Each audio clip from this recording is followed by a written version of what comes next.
നമ്മുടെ മുൻ മന്ത്രി ആന്റണി രാജുവിന് തിരിച്ചടി.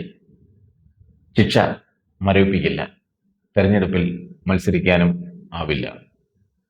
ജനാധിപത്യ കേരള കോൺഗ്രസിന്റെ തിരുവനന്തപുരം സീറ്റ് വിൽക്കാൻ ലേലത്തിന് വെച്ചു.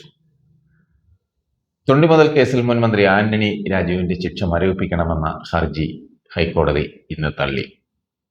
മയക്കുമരുന്ന് കടത്തിയ കേസിൽ പ്രതിയായ ഓസ്ട്രേലിയൻ പൗരനെ രക്ഷിക്കാൻ കോടതിയിലിരുന്ന തൊണ്ടി മുതലായ അടിവസ്ത്രം മാറ്റിയെന്ന കേസിലാണ് ആന്റണി രാജുവിനെ നെടുമങ്ങാട് മജിസ്ട്രേറ്റ് കോടതി നേരത്തെ 3 വർഷം തടവിന് ശിക്ഷിച്ചത്. ഇതിനെതിരെ നൽകിയ അപ്പീലിൽ കുറ്റക്കാരനായി കണ്ടെത്തിയത് മരവിപ്പിക്കണമെന്ന ആവശ്യം ആന്റണി രാജു ഉന്നയിച്ചുവെങ്കിലും തിരുവനന്തപുരം ജില്ലാ സെഷൻസ് കോടതി അത് തള്ളി. തുടർന്നാണ് ഹൈക്കോടതിയെ സമീപിച്ചത്. കുറ്റക്കാരനായി കണ്ടെത്തിയതോടെ MLA അല്ലാതായതും തെരഞ്ഞെടുപ്പിൽ മത്സരിക്കാൻ വിലക്കുള്ളതും ചൂണ്ടിക്കാട്ടിയാണ് ഹർജി ഹൈക്കോടതിയിൽ നൽകിയത്. ഈ തെരഞ്ഞെടുപ്പിൽ ആന്റണി രാജുവിന് മത്സരിക്കാൻ കഴിയില്ലെന്ന് ഉറപ്പായി. മയക്കുമരുന്ന് കേസിൽ ആന്റണി രാജുവും വിദേശ പൗരന്റെ അഭിഭാഷകനായിരുന്നു. ഓസ്ട്രേലിയൻ പൗരനെ അടിവസ്ത്രത്തിൽ ഒളിപ്പിച്ച മയക്കുമരുന്നുമായി തിരുവനന്തപുരം വിമാനത്താവളത്തിൽ നിന്ന് പിടികൂടിയത്.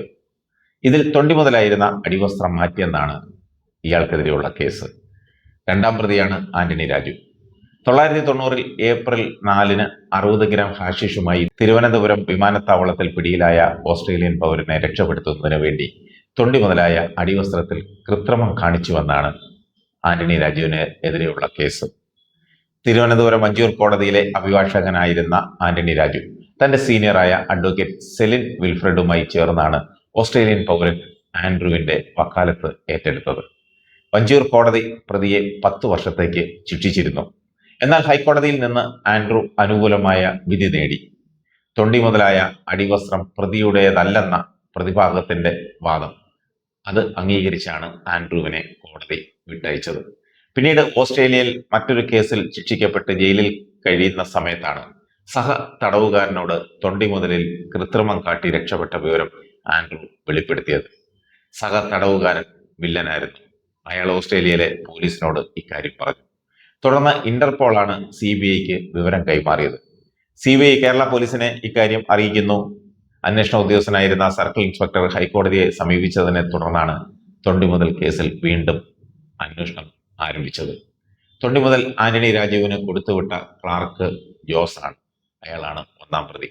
ആന്റണി രാജു തിരുവനന്തപുരം നഗരത്തിലെ സെൻട്രൽ മണ്ഡലത്തിലെ MLA ആയിരുന്നു. ഈ കേസിന്റെ വിധിയോടെ MLA സ്ഥാനം നഷ്ടപ്പെട്ടു. ഈ തെരഞ്ഞെടുപ്പിൽ മത്സരിക്കാൻ ഒക്കുമെന്ന പ്രതീക്ഷയിലായിരുന്നു ഇന്ന് ഉച്ചവരെയും. ഹൈക്കോടതി വിധി സ്റ്റേ ചെയ്യുമെന്നായിരുന്നു കരുതിയിരുന്നത്. അത് നടന്നില്ല. ഇടതുമുന്നണിയിൽ ജനാധിപത്യ കേരള കോൺഗ്രസിന് ഈ ഒരൊറ്റ സീറ്റ് മാത്രമാണുള്ളത്. ഇതിൽ ആന്റണി രാജുവിന് മത്സരിക്കാൻ സാധിച്ചില്ലെങ്കിൽ പകരം മത്സരിപ്പിക്കാൻ ആ പാർട്ടിയിൽ ആരുമില്ല. Party chairman doctor KC ജോസഫോ PC ജോസഫോ ഇവിടെ വന്ന് മത്സരിക്കില്ല. മത്സരിച്ചാൽ ജയിക്കില്ല. തീരദേശ വോട്ടുകൾ നിർണായകമായ ഈ മണ്ഡലത്തിൽ UDFിനാണ് സാധ്യത. ലോക്സഭാ തെരഞ്ഞെടുപ്പുകളിൽ സ്ഥിരമായി ശശി തരൂരിനെ വിജയിപ്പിക്കുന്നത് ഇവിടുത്തെ തീരദേശ വോട്ടുകളാണ്. ഇക്കുറി ഇവിടെ UDF സ്ഥാനാർത്ഥി CMP ജനറൽ സെക്രട്ടറി CP ജോണാണ്. ഇടതുമുന്നണിയിൽ ഒഴിവന്ന ഈ സീറ്റിനായി പലരും രംഗത്തുണ്ട്. മുൻ കോൺഗ്രസ് നേതാവായിരുന്ന BJPയിൽ പോയ വിജയൻ തോമസ് അദ്ദേഹം BJPയുമായുള്ള ബന്ധം വിളർത്തി ഈ സീറ്റിനായി നോട്ടമിട്ട് പറക്കുന്നുണ്ട്.